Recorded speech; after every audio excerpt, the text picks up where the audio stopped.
Chers amis, bonjour. Comme le Rambam l'enseigne, Pharaon, c'est l'Yetzer Hara. Alors qu'est-ce que ça veut dire? J'en sais rien. Mais on nous explique que si tu veux savoir comment est-ce que le Yetzer Hara fonctionne, regarde comment Pharaon a fonctionné. Maintenant, on sait que Pharaon a un grand problème, il ne sait pas quoi faire des Juifs.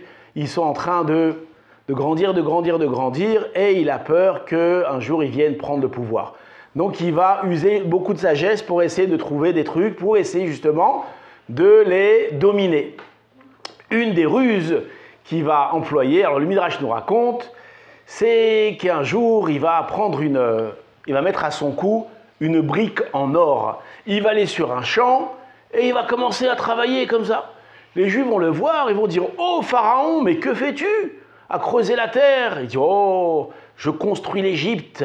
L'Égypte est en pleine expansion, nous avons besoin de construire des bâtiments, nous avons besoin de construire des établissements, toutes sortes de choses. » Alors les Juifs ils ont vu ça et ils disent « Mais dis-moi Pharaon, mais est-ce qu'on peut t'aider ?» Mais bien entendu, tout celui qui veut participer à l'œuvre de l'Égypte recevra une récompense. Tout celui qui y aidera, il recevra à la fin de son travail une pièce en or. Alors bien entendu, qu'est-ce qu'ils ont fait les Juifs? Ils sont tombés dans le panneau, comme on dit. Ils sont venus le premier jour, ils ont commencé à travailler, et en effet, le soir, ils ont reçu une récompense. Ils sont revenus le lendemain, et là, on leur a dit, alors la récompense, demain, après-demain, et le surlendemain. Après, ils ont dit, mais vous n'avez pas fait suffisamment de travail, vous n'avez pas fait la quantité qu'il fallait comme hier, etc., etc. Et à la fin, ils se sont trouvés esclaves. D'accord? Bon, on pourrait expliquer tout le processus, mais vous l'avez compris. D'accord? Donc, qu'est-ce qui s'est passé en réalité ici? Ils se sont fait avoir.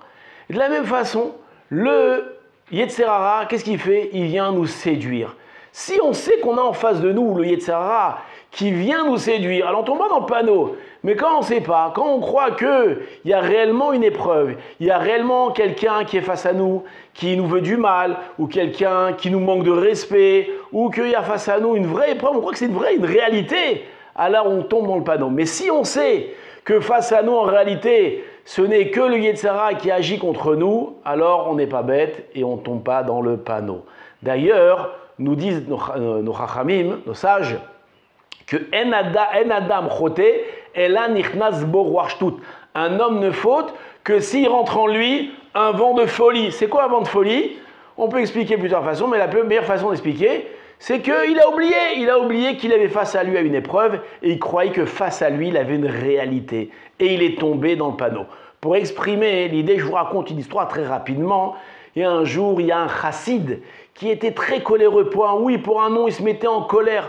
Il est parti voir son Rav, il a dit à Rav, il dit pour un oui, pour un non, je me mets en colère, je ne sais plus comment vivre, la vie dans ma maison est infernale, je me mets en colère, je crie pour un oui, pour rien. Et le Rav, il entend ça, il dit ah bon? Ah ouais, c'est embêtant en effet. Attends, je vais réfléchir, sors, attends, dehors, je vais réfléchir, qu'est-ce que je vais faire avec toi? Donc le chassid sort, il s'assoit à l'extérieur du bureau du Rav, et le Rav, il appelle son shamash, son bedeau, et il fait « Moïchi, viens ici, j'ai besoin de toi !» Et de telle façon que le chassid qui est à l'extérieur entend ce que le Rav dit. Et il dit « Moïchi, il y a dehors un juif, va le mettre en colère, va le tester, va le mettre en colère. » D'accord?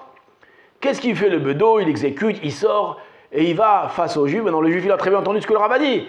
Et il commence à lui dire « Mais dis-moi, c'est toi qui embêtes le Rav, t'as pas que ça à faire avec de venir l'embêter avec tes histoires, que tu te mets en colère, mais qu'est-ce qu'on a besoin, nous, des gens comme toi ?» Et il a commencé à le piquer, à l'exciter, à essayer de le mettre en colère. Maintenant, le chassid, il sait très bien que le bonhomme, il est venu exprès l'exciter. Alors, il regarde avec un grand sourire et il ne s'énerve pas. 1 minute, 2 minutes, 3 minutes passent, et là, le bedeau n'arrive pas à le mettre en colère. Il retourne chez le Rav, il dit « Ça y est, Rav, j'ai essayé de le faire. » Très bien, faites rentrer le chassid. Il fait revenir le chassid.